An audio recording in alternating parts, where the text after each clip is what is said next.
தினம்தோறும் விளக்கேற்ற நல்ல எண்ணெய் இதயம் நல்லெண்ணெய். இந்தியாவின் ஏற்றுமதி பொருட்கள் மீது அமெரிக்க அதிபர் ட்ரம்ப் 50% வரி விதித்துள்ள நிலையில் டாலருக்கு எதிராக தனது ரூபாய் மதிப்பை வேண்டுமென்றே இந்தியா குறைத்து வருகிறது என்று பொருளாதார வல்லுநர்கள் மதிப்பிடுகின்றனர்.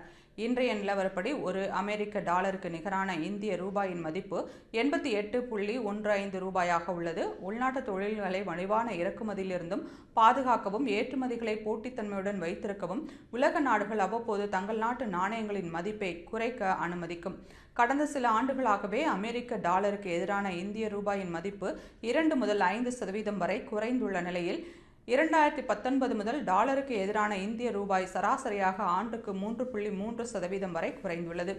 சர்வதேச அளவில் அமெரிக்க அதிபராக ட்ரம்ப் பதவி ஏற்ற பிறகு டாலருக்கு எதிராக ரூபாய் உள்ளிட்ட அனைத்து நாடுகளின் நாணயங்களின் மதிப்பும் குறைந்துள்ளது. இந்திய ரூபாயின் மதிப்பு தொடர்ந்து வலுவிழந்து சர்வதேச சந்தையில் இந்திய ஏற்றுமதி பொருட்களின் விலை குறைந்து அந்நாட்டு மக்களால் அதிகம் இந்திய பொருட்கள் வாங்கப்பட்டு அதிக போட்டித்தன்மையை ஏற்படுத்தும். வரலாற்று ரீதியாக கடந்த 20 ஆண்டுகளாக அமெரிக்க டாலருக்கு எதிரான இந்திய ரூபாயின் மதிப்பு ஆண்டுக்கு 3.2% வரை சரிந்து வருகிறது. SBI ஆராய்ச்சி அறிக்கையின்படி ட்ரம்பின் 2ஆம் ஆட்சியின் போது அமெரிக்க டாலருக்கு எதிரான ரூபாயின் மதிப்பு 8 முதல் 10% வரை குறையும் என்று எதிர்பார்க்கப்படுகிறது.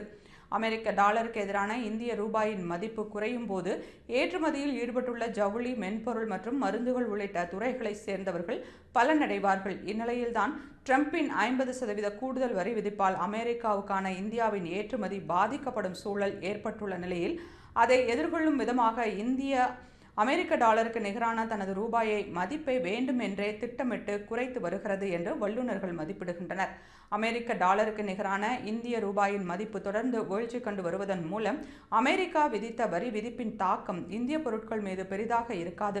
இதற்கு காரணம் வரி உயர்வால் ஏற்படும் விலை ஏற்றத்தை ஈடுகட்டும் விதமாக இந்திய ரூபாயின் மதிப்பு குறைந்து வருவதால் அமெரிக்காவில் முன்பு இருந்த விலையே பெரும்பாலும் நீடிக்கும் அளவிலே அல்லது குறைந்த அளவில் இந்திய பொருட்களின் விலை ஏற்றம் அடையவோ செய்யும்.